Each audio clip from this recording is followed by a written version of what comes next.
One in here, so I think we can start. Okay, so hello everyone. Today we are with our speaker Ji Qin, head of market risk for MUFG Securities America, and I'm your host Anthony Yang, a regional development minister for AYLUS and a sophomore at Watchung Hills Regional High School. So AYLUS stands for the Alliance of Youth Leaders in the United States. We are a student-run organization, nonprofit organization dedicated to the advancement of our communities, which range from our own houses to all across the United States. If you're interested in joining, feel free to check out the ALIS website that I'll post in the chat. And today, Ms. Qin will be giving us a basic overview of what to expect in the business world, and especially in Wall Street. If you ever have a question, feel free to type it in the chat or use the raise hand feature. We hope we can help everyone here deepen their understanding within the business world. And let's get started. Okay. Hi. Yep. So, Ms. Qin, could you please give the audience a brief intro of your life journey? Hi. Can you hear me? Just on test. Yes, we can hear you. Okay. So we have a lot of people participating to this today. It's really exciting. And thanks, Anthony, to put this together. I just want to make sure people are aware we planned this one more toward high school students and look at a career direction into a financial service sector. So to answer Anthony's first question, a brief introduction of myself, including my journey. I grew up in China and I had finished my Bachelor of Computer Science in Beijing as well. After that, I came to the US, got my Master of Computer Science in the University of Cincinnati. And then the first company I worked is an airline company in the Research and Development Center. Shortly after that, I moved to New York City and joined. Still here, some people are not muted, so just make sure, please, all mute. So I started to work for a bank in 2000, actually. Since that, I have been working for banking industry. Through the past 20 years, I've worked in different areas in the bank. I started in the development as a developer and supporting risk management function because I majored in computer science. And after that, I got opportunity to move into risk management, worked for a few years. And then I got an opportunity to work for trading desk and also a portfolio management function. So I worked on multiple areas within the first bank I worked for, which is called Commerzbank. It's a German bank, New York branch. About 6 years ago, I moved to MUFG. It's a Japanese bank. We always jokingly say it's the largest bank that nobody have heard of in the US. It is the largest bank in Japan. At one point, it's the largest bank by asset in the world. Now JP Morgan and a few other banks are bigger. So I've been working for them in the risk management area as a head of market risk, responsible for all the trading areas market risk. So that's my latest focus. Yeah, that's really nice to hear. So could you please give us the basics on how you do your job and what you do it for? Yeah, before I talk about what do, I think a lot of students probably want to know, have some basic ideas. How does financial industry work? What are the type of jobs are there in the financial industry? So I'll give an overview of the financial industry, and then I can move on a little bit of what specifically I do.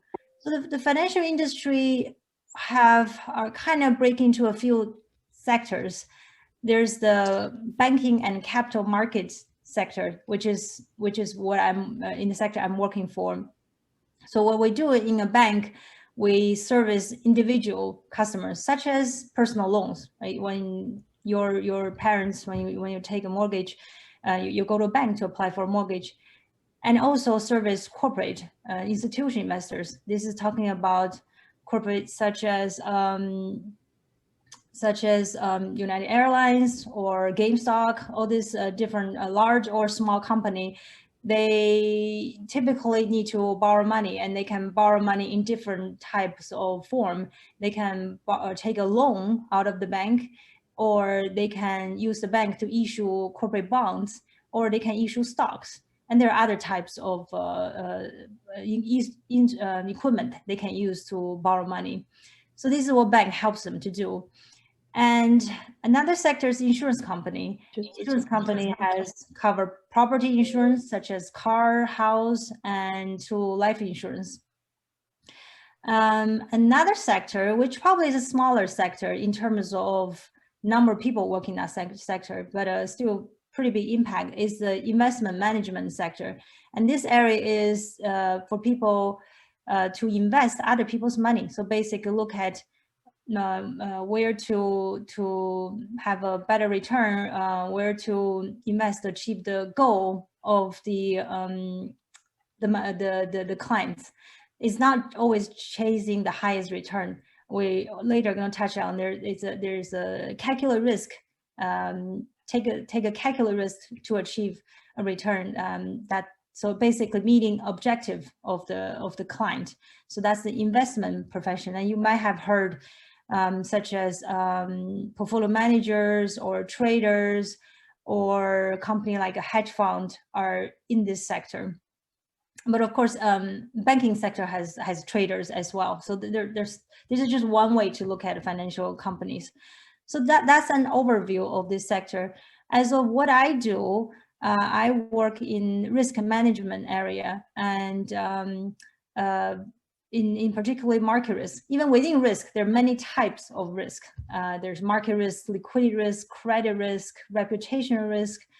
I particularly focus on market risk. And what market risk mean is to quantify risk. So I'll give you a very, very simple example. If we have two traders, both are, one makes more money than the other, is the trader making more money better than the other? Not necessary. We have to look at how much risk this trader take in order to achieve, to get that return. So we put them into a level field, use some metrics to compare them.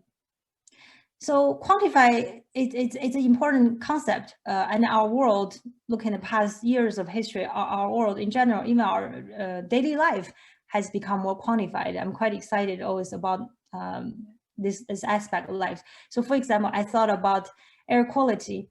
We know air quality in China recently has been talked about that not so good. But in the past, we'll just talk about there's our pollutions. But how do you say not so good? It's when there's an index, the AQR index, air quality index. In China, we call it 雾霾. When that index came into the media coverage, and you start to see actual numbers, there's one day maybe 400, another day is 800. That means it's double than before. One dropped to 200, and then a lot of times here we have probably less than 100 in the US. So now it's much easier to talk about when it's become worse. It means it's double or triple or 10 times more. It's easier put into this concept. One last comment on this question is what else we do in market risk is we set up limits. So for example, we tell traders your position cannot be more than 100 million and you can trade within all your boundaries. But we're closely monitor their position against limit we set. So this is to avoid excess risk taking, because human being has humans are flawed. We have our own weaknesses.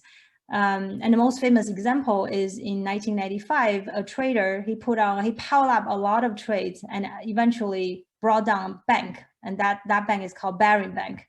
So that's when a lot of the industry realized it's important to set up a function to monitor the trader. You cannot just let the decision making or trader to take the position, take all the decisions to trade.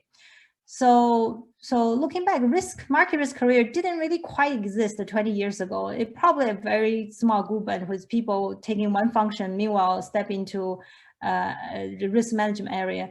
But since then, and plus those examples, Barring Bank and some recent example of a trader lost big money, one person can cause a lot of loss for a bank. Because of that, market risk management become a bigger career and more established with more people working in this field. And then risk started to develop other risk stripes as well. I mentioned earlier, there's market risk is probably one form of earlier risk management. Then there's liquidity risk, and there's reputation risk, and there's actually 7 types of stripes now within my company. So sometime you never know where a new career might start, and another career might diminish as we progress. Yeah, so obviously there's many types of risks, and on the idea of risk, how important is being a risk taker in Wall Street? Yeah, let's keep talking about risk. But before I keep going, just want to remind everyone, Anthony and I really wanted to make this as interactive as possible, because this session is for you. I'm happy to share my experience, and I prepared, we talk about this aspect, what we think is important for everyone to know. But if you have specific question or a certain area you want to hear more, explore more, feel free to use the chat room, throw in the questions, and we can just tackle them along.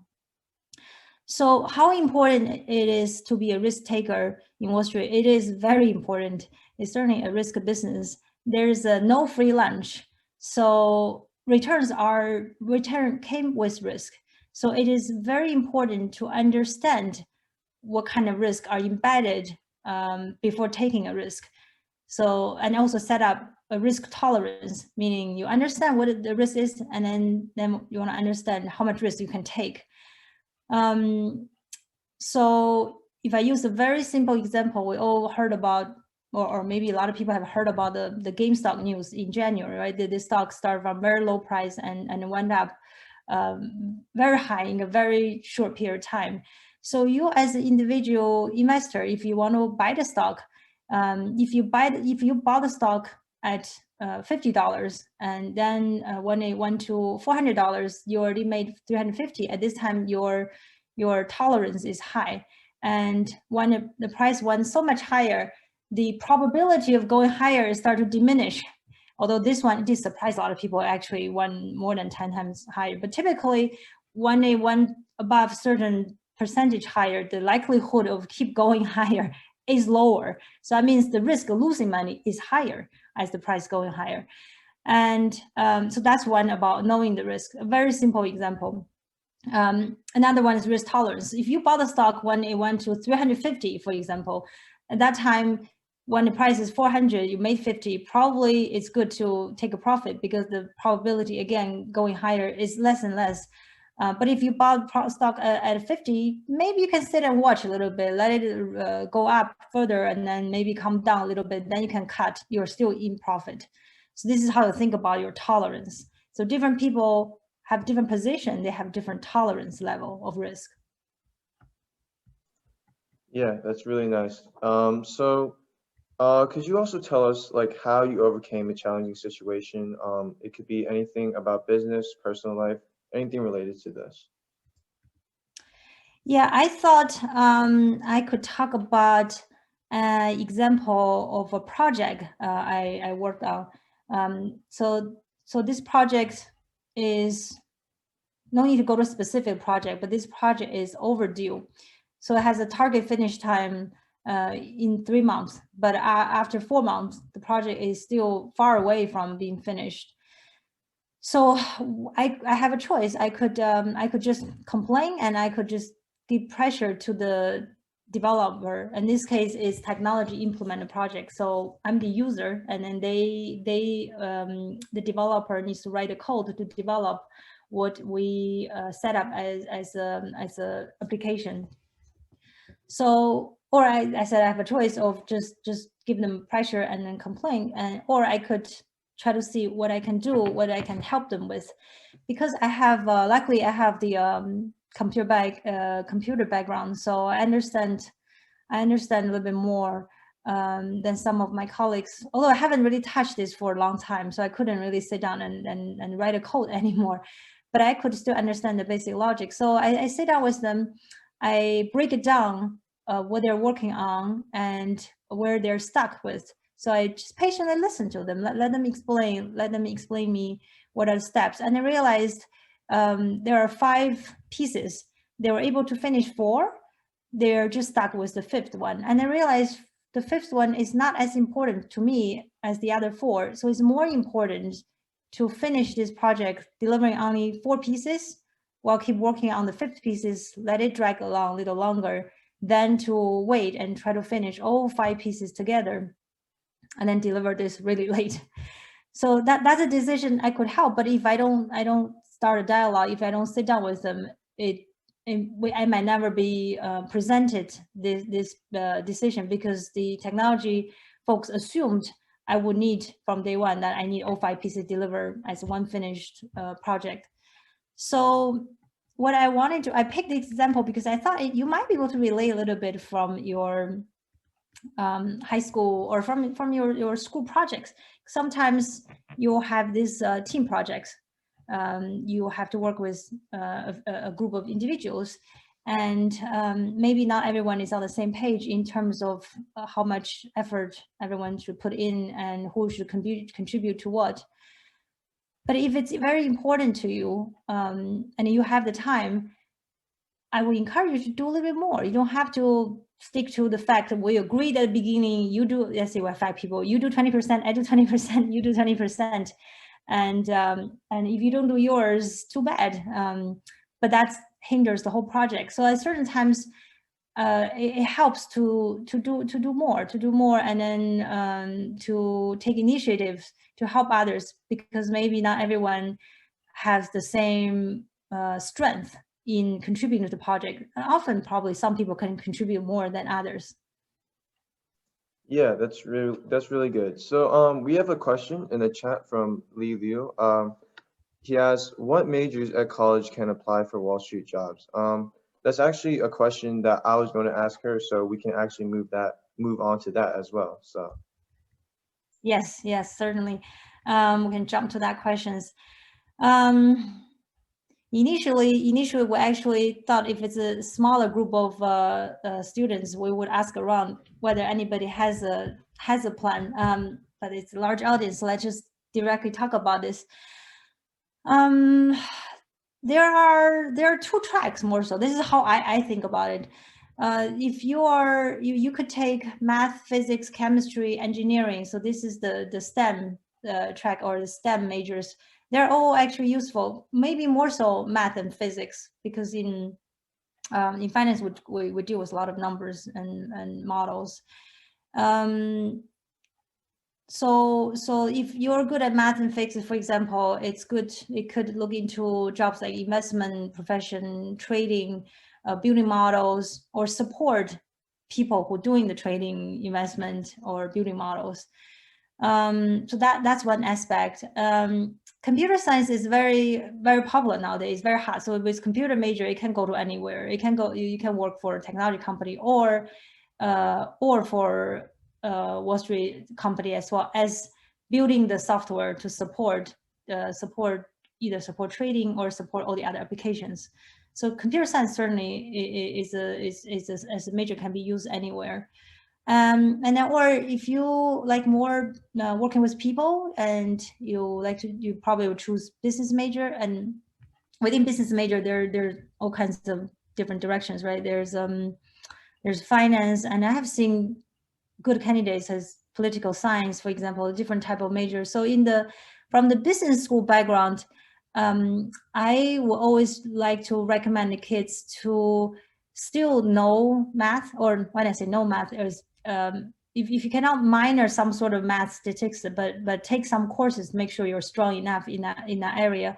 And then you could look at jobs in the customer facing type of function. I mentioned earlier, bank service, retail customers, and service institution customers. So the customer serving area needs people with good communication skills to understand what customers really mean, what they really want, to find the best solution for them. And I want to mention, even when I say math is important, we actually don't use a lot of very complicated math. Most of us, I wouldn't say everybody, obviously.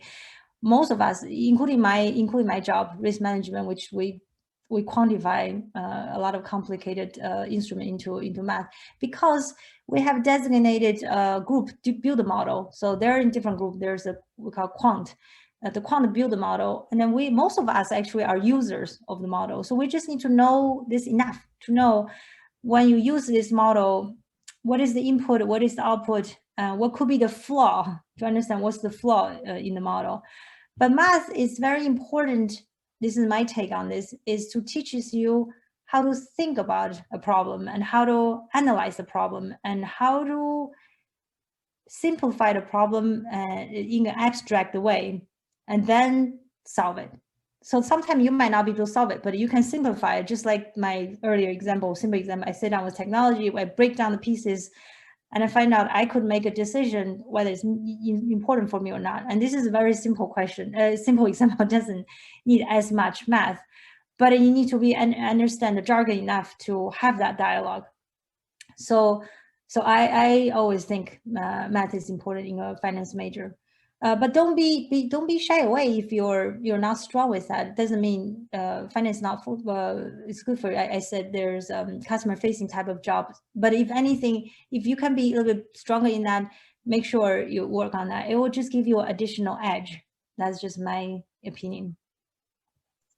Yeah, so like we're all talking about like skills and everything needed. So we all know leadership is really important. So how important is leadership in the business world, and what skills are needed to become a good leader? Leadership is very important, almost in any career that you need to work with people, especially in finance, because we know finance, working with people is a big part of the job. In those aspects I mentioned, almost all aspects dealing with people to some degree. So be able to work with people, be able to communicate well with all kinds of different people, different age, gender, ethics, different religion background. It's very important. That's the first aspect, communication.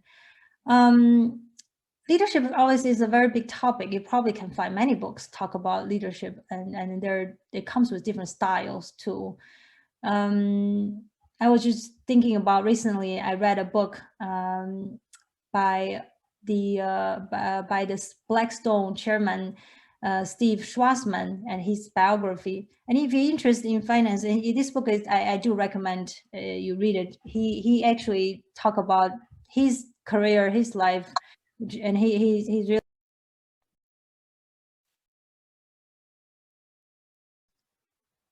Sorry, it seems you're muted.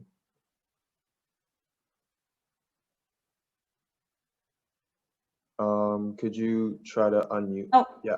Sorry, I accidentally pressed that. I highly recommend, if you have time to read Steve Schwarzman's biography, published last year. But basically, he talked about an example that in high school, he set up. He said take one step back. He said sometimes to achieve a small goal takes the same amount of effort as achieve a big goal. So might as well set a goal high. When he was in high school, he wanted to organize a concert, and he thought about he actually set a high goal to get one of the most popular band in Brooklyn at that time to perform in their Pennsylvania small high school, and that was quite unbelievable. But by talking to people, parents, he made it happen and established a good reputation. And after that, people follow him. He just used that one example to show setting a good goal and how pushing that's one way to rally people, work with you toward a goal that everyone is excited about. In terms of what else you could do, I'm trying to just more think about things I can give you some tips that you can use. I think involved with a lot of community work or nonprofit work is important. What Anthony is doing now is one example. I think Anthony took a step, contact me, and we talk about the general interest and to set up this event and many other events, and he probably will set up later, and involved with AYLUS, this nonprofit organization. I think all this work involves working in real life, working with people with different background, different age. So those are steps and skills you can know amass, because leaders hard to, you cannot learn that from reading book or watch TV, movie, videos. Have to learn by doing it. What else I want to leave with you? Oh, I do want to take the opportunity to mention, because I don't know whether there's how many people join from New Providence community. I do know we advertise this event. So New Providence currently is looking for interviewers for the 300-year celebration project. This is for high school student interviewers. The interviewers can interview anyone who currently lives in New Providence. And typically people who has years of experience, life experience, stories to tell.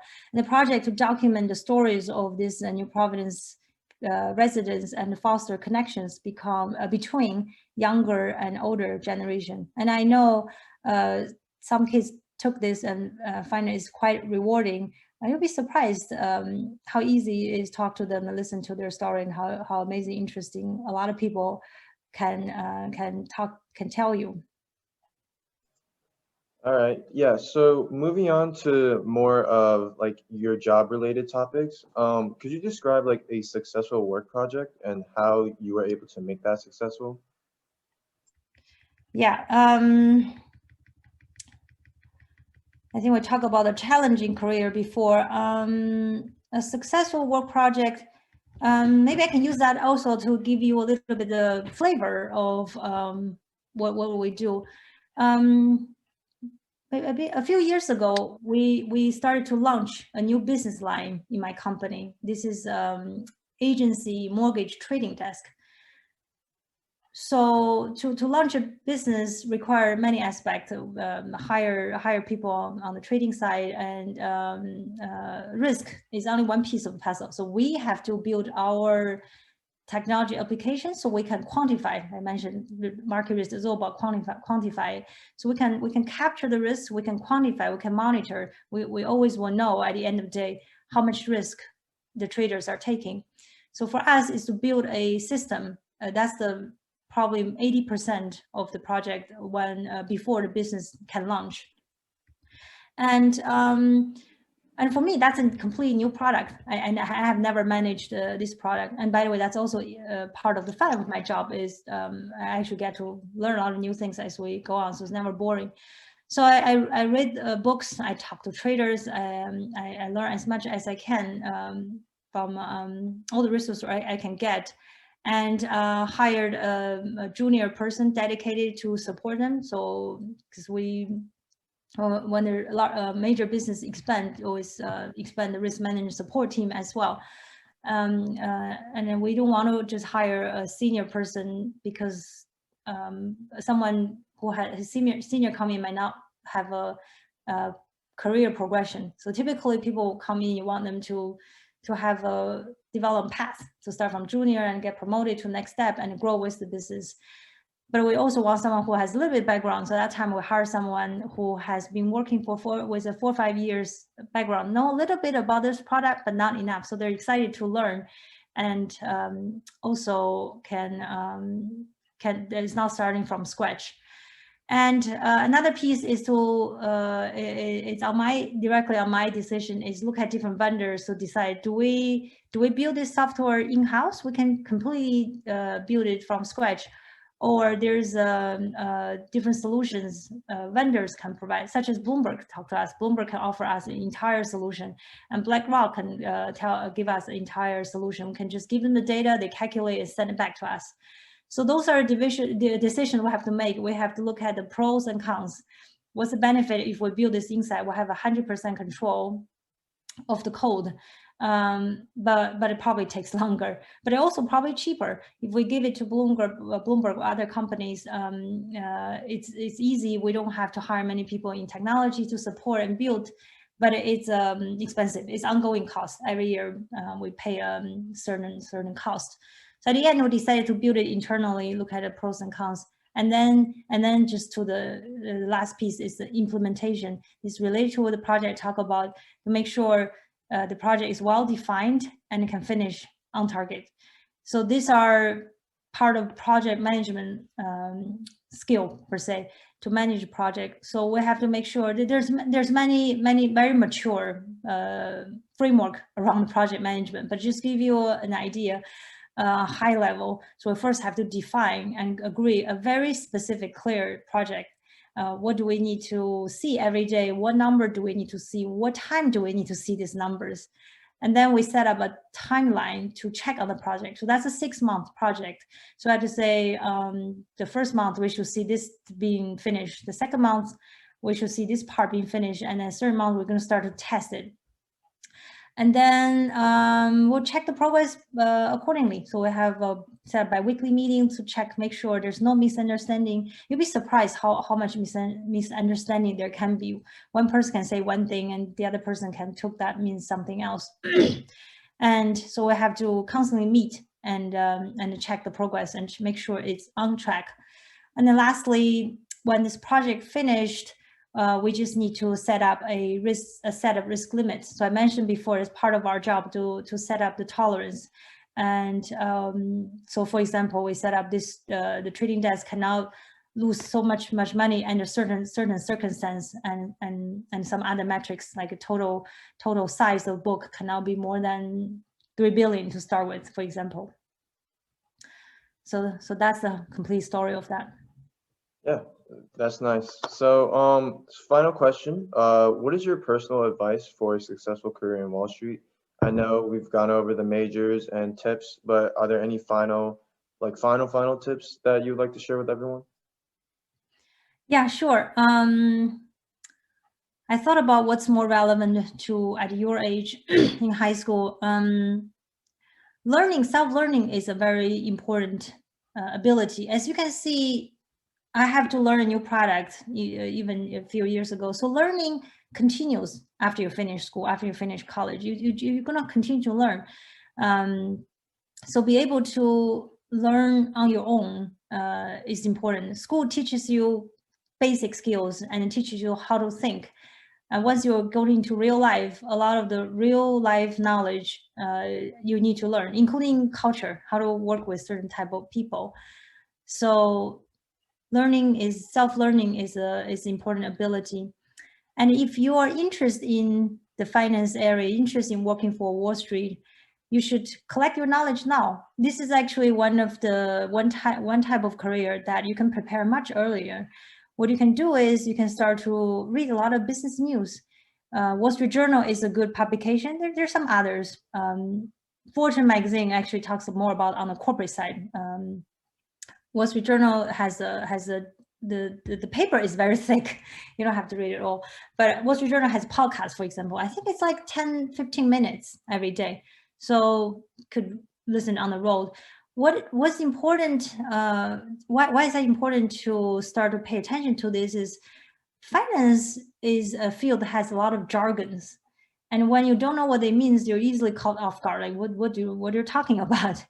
And when I stepped into the finance field from my the development computer science background into this, I have to learn all these jargons. What is interest rate curve? What do they really mean? What is Friday's non-farm payroll? All this jargon means. So when you start to listen to this, at least you will learn the language. So that's the first step. So you know what this means. And then as you learn more, once you bypass the first step, you know the language, then it started to make sense. Some business news, business story, you read about, for example, this year the interest rate keep rising because people think the economy recovery is actually better than what we thought last year. So market thinks the Federal Reserve Bank probably will start to raise interest rate earlier than they said so. And they probably start to keep buying a lot of bonds to support market. So they will call it taper. So those kind of jargon, they'll start taper this year. They haven't came out, but those are the big stories to talk about. So collecting this is good, and then yeah, it will take you a long way once you start to collect those information. Okay, so we have a question from Emily S. So, how does risk group in Wall Street to help traders deal with the high volatility of the market, especially last year when no historical patterns exist and traders' stresses levels is very high? Hmm. Yeah. This is a good question. Yeah, I can see it's a well thought question. Um, I think last pandemic really surprised a lot of people, especially we say, especially young traders. They haven't seen, trader have been trading only 5-10 years. They haven't seen too many of the market going down. They have been keeping saying, if you look at equity market, keep going higher. So, so this is when I think my risk management hat is useful. Our framework is useful because what we do routinely is run a stress test. What does stress test mean? Is a what if. So every day we run their entire portfolio, and then we define some set what if scenario. What if 2008 repeat? What if stock market drop 10%? What if interest rate increase 100 basis point, which is 1%, which is very unusual overnight? And what if this and what if that? So we have a fixed set of what if scenario we run. Once we run, we'll show what the portfolio's P&L is. So under those what if scenario, usually will show a loss, or sometimes it can be a gain because it depends on where they're positioned. So they have an idea. Even if often we hear so often trader will say that will never happen, that's not possible. But then we say, what if it happens? At least you know when that happens, you'll lose this much. Are you willing to take this kind of risk? When this happens, you'll lose this much money. So then we can have a much easier dialogue to talk about, rather than are you happy with your risk, or do you think it's sufficient risk? Hope this answers your question. Yeah. So now that we've finished from me asking the questions, I hope everyone has learned something about the business world and the basics of Wall Street. And so now we'll open up to you guys for any questions. So please use the raise hand feature if you want to personally speak and ask the question, or you can also use the chat. Hi, Anthony, I see a few more questions here. I can just read out loud. What business school teach? I don't know what this sentence means. What business school? Oh, what does business school teach? I'm not sure because I can't see the question. Oh, it directed to me. I see. Well, Michelle, I can try to answer. I did not go to business school, so I can only tell you what I have observed. I think actually, because my background is computer science, and I only took a CFA, the Chartered Finance analyst holder to learn finance. So I learned outside of the regular business school. I think within business school, you can choose your focus. There's accounting, there's finance. I can just talk about finance because I work with most people who came with that background. So finance, to talk about financial 101, they will teach you what are the different products.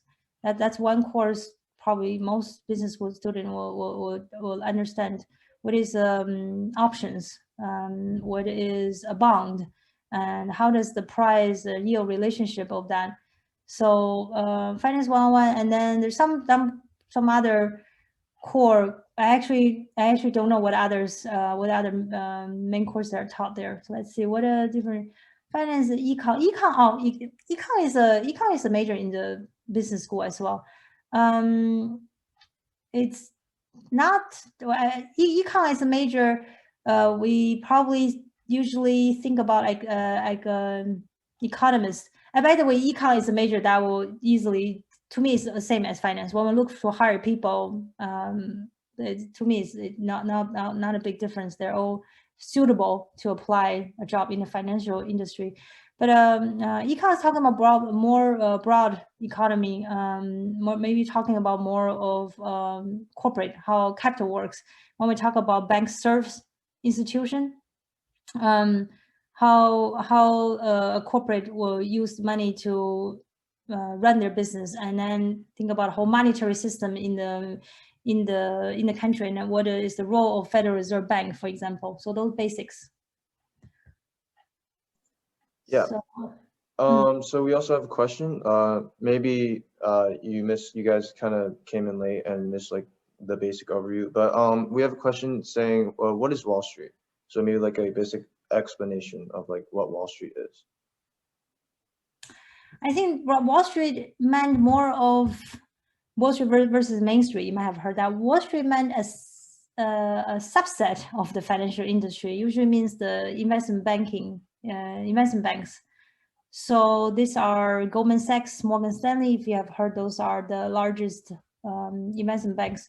What they do is, in my example, servicing customer. Their core business is not servicing retail customer, not like individual. Your parents go take a mortgage, because you see Citibank around the corner, Bank of America, but you don't see the investment bank around. They mostly face institution investors. So corporate will go to them to do a hedge. They want to reduce risk, or they want to issue to go IPO. They want to issue equity. They want to, basically, it's a form of borrowing money, whether issue stock or issue bond. These are usually handled by investment banks. Okay. So we have another question from Sean Yu. How is the work-life balance? Good question. It depends. Nowadays, actually, it's pretty good compared to what some people probably read in the old days in Wall Street, especially like investment banking typically require longer hours. Nowadays, it's not as bad. I see my company in the investment banking field or in the capital markets field, where they talk to customers and help them issue bonds.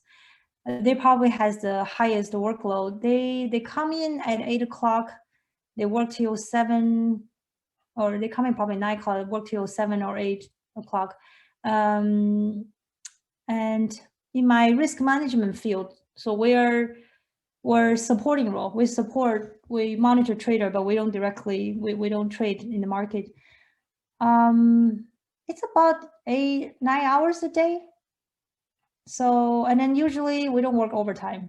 Usually when we're hands off, we're hands off. On weekend is clear too. And again, this is my company. So my company probably is in the middle of the pack.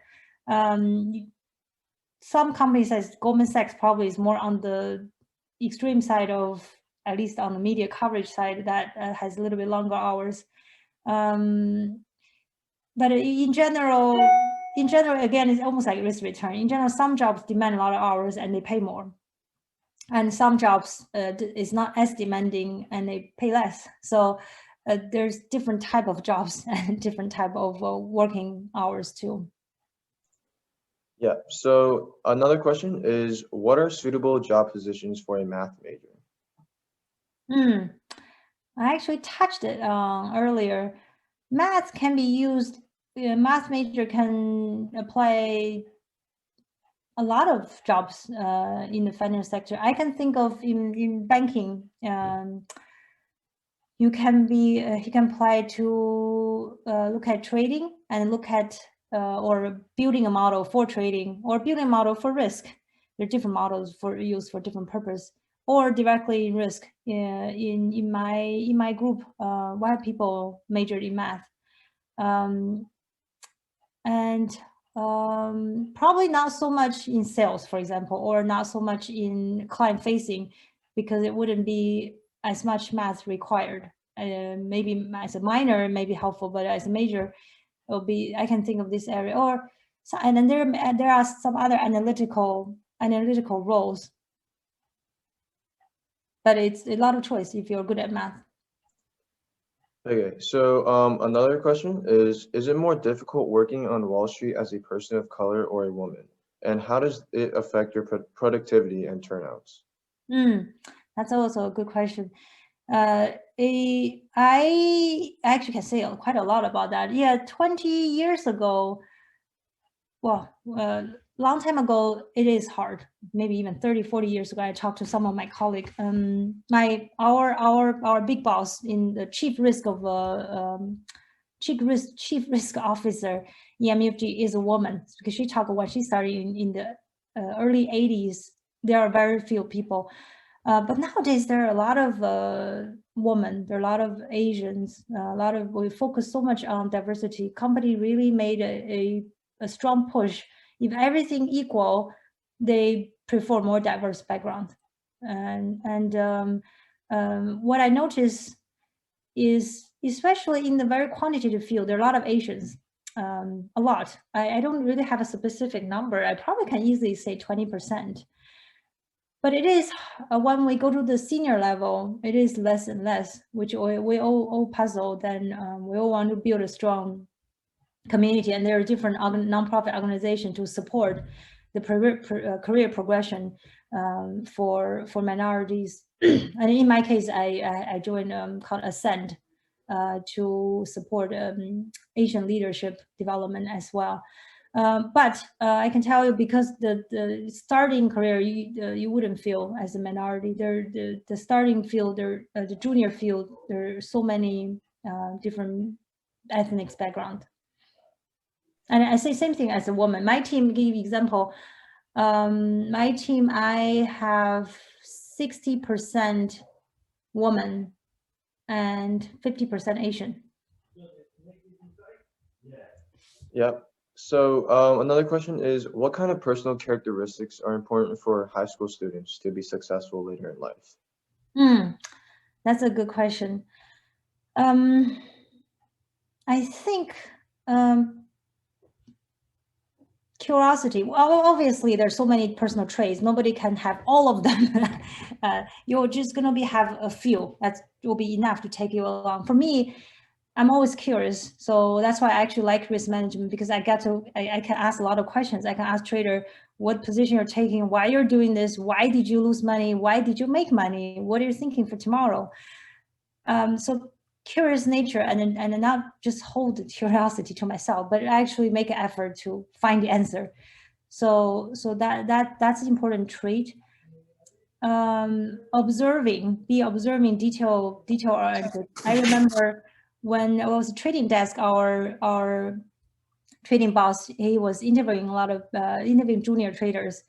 He put a family photo on his desk.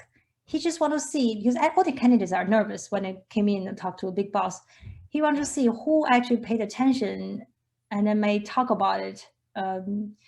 So being observing of when you can focus on one thing, but also you need to be aware of everything else going on. And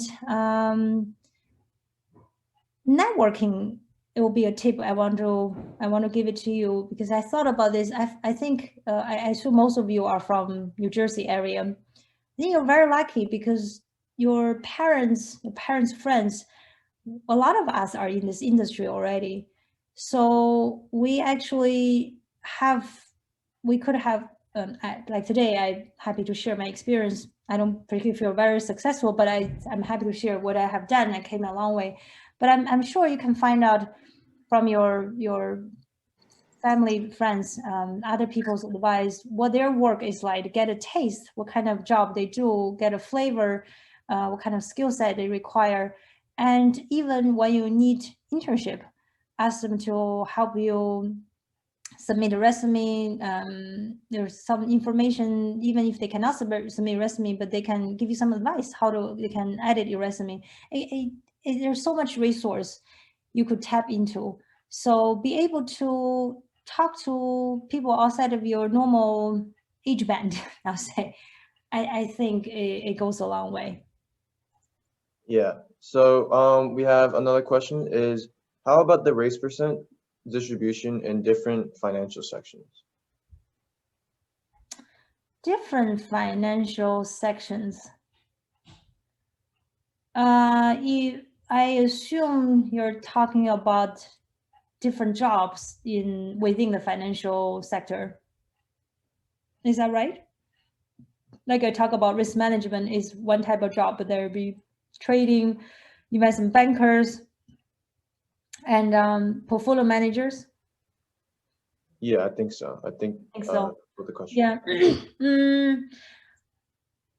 I find out the more toward money making, such as portfolio manager and traders, investment banker. the more wide it is. It used to be, but it's already a lot better. But still, it's still high percentage is you say the ratio is wide.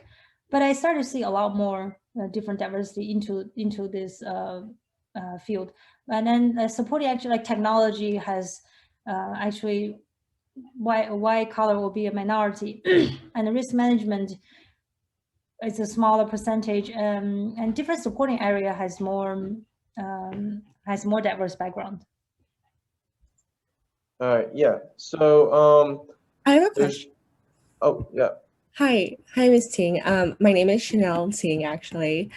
And so I'm actually a college student. I didn't realize there were so many high school students in this call.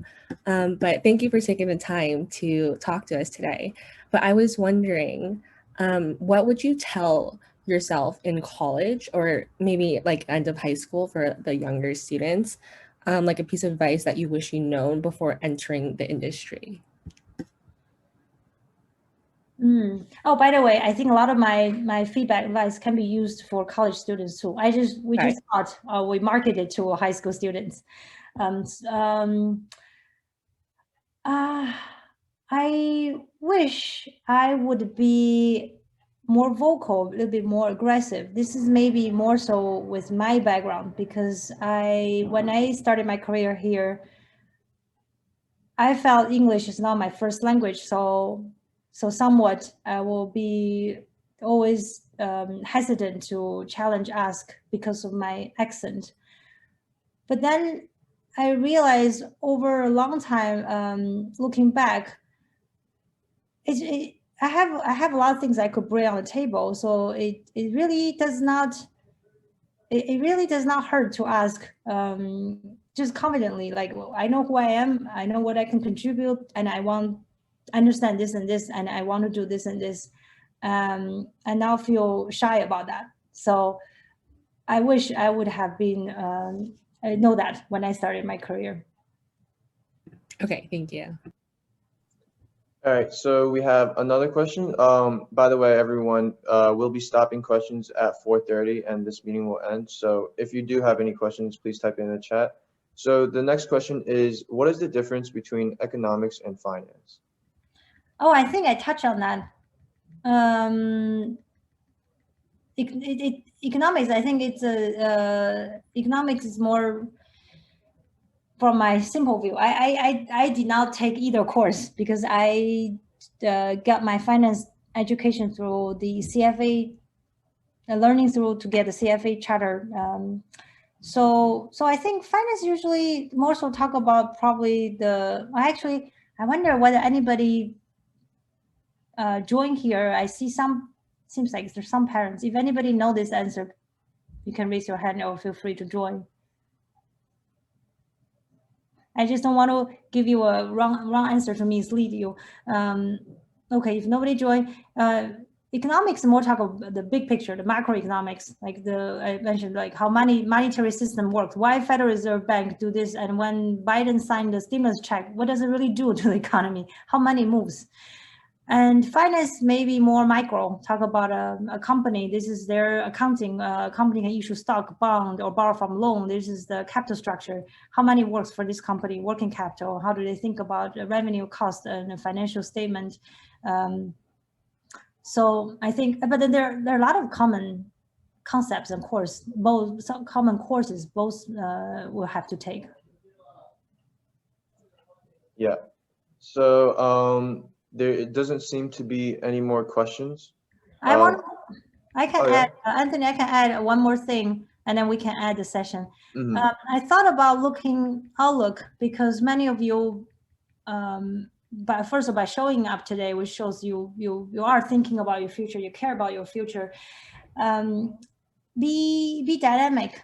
Like my risk management job did not exist 20 years ago, and I think some new jobs when you start to work probably start to pop up. Maybe not right away, but later it will start to pop up. So be adaptive and have all this skill set or major I talked to you. Even if you don't major computer science, take a course or two, so you have some basic understanding. So when you talk to people who know it, just in my case, the technology developed application, you're able to communicate and understand what their logic behind it. And even if you don't major in math, know enough of that, so you know when someone build a model, you know what's input output, where it could be wrong in the model. And the last thing is digitalization. Wall Street certainly is transforming. It hasn't transformed that fast, not as a lot of media say, maybe machine will replace all the traders, not that fast, but it will change. I start to see small transitioning, and it certainly impact certain type of job. It's harder and harder to get because they're shrinking, and a certain type of job start to grow, like the technology support role in a company is start to grow. So be having a broad knowledge and have a big picture by such as listening to the news, be aware of what's going on, will get you ready when there's some opportunity you didn't plan. And in my case, whenever I switch job, I switch quite a few times. It just opportunity presents itself. I didn't really look hard for that direction. I didn't know that direction. All right, so I think that's about it. Time's up, everyone. Thank you all so much for coming. Thank you, Ms. Qin, for speaking for us. You're all free to go. Thank you so much. One more thing, happy birthday, Anthony. I want to tell you when it's his 16th birthday today. Thank you. Thank you.